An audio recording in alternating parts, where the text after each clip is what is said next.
Leslie John Mad Life Remix.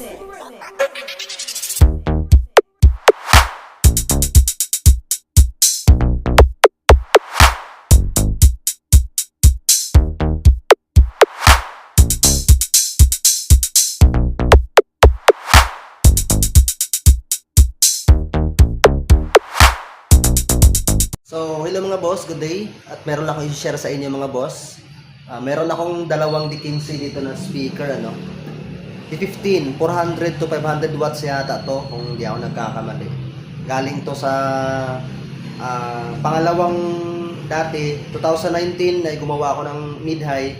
So, ito yung ginawa ko dating ano, full range ko. D15 yan mga boss. So, na-stock na at gumagana naman mga boss, tinesting ko kanina. Good naman siya. Ayun, medyo luma nga lang pero dahil sa, kumbaga, para makatulong ko sa inyo mga boss, comment kayo mga boss at kumbaga comment kayo kung ipamimigay ko to. So ipamimigay ko to mga boss, no, sa solid followers lang natin, ano, yung mga nakasubscribe at naka-follow sa ating Facebook page at sa YouTube channel natin. Di 15 yan. Ay, tiga. Yan, di 15 yan mga boss. Ayun. So good yan. Dalawang piraso ipamimigay natin mga boss. So dapat ha, naka-share pa rin, naka-follow at naka-subscribe sa aking YouTube channel. D15, 400 to 500 watts. Kasi hindi ko na masyadong maalala mga boss kasi medyo matagal-tagal na, 2019 to eh. At meron pa din akong ganito din. Dalawang piraso din, D12 din yon. So isunod natin yon.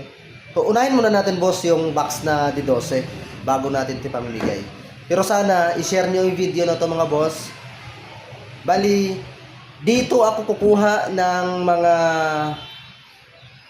makasali sa raffle. Mag-comment kayo sa baba. Pipili ako mga boss kung sino yung naka-follow sa atin, nakapag-share at naka-subscribe sa ating YouTube channel. Pipili ako mga boss ha, 200 katao. Tapos ipapa-raffle natin, bubunot ulit tayo.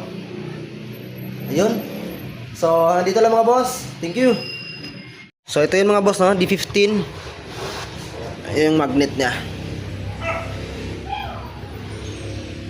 D15. Ito. Yan yung pag ano, na-stock ko na kasi ito. Pero good pa rin yan, oh. Yan, oh. Dumping niya ng ano, suspension, oh. Maganda pa. Inaandar ko to kanina mga boss, tinisting ko, goods. Kaya sure tayo na pag ipaparaffle natin to, yung makakuha nito ay good yung ano, speaker na to. Hindi siya problema kung sira. Gumagana. So ayun mga boss. Comment kayo mga boss kung ipaparaffle ko to.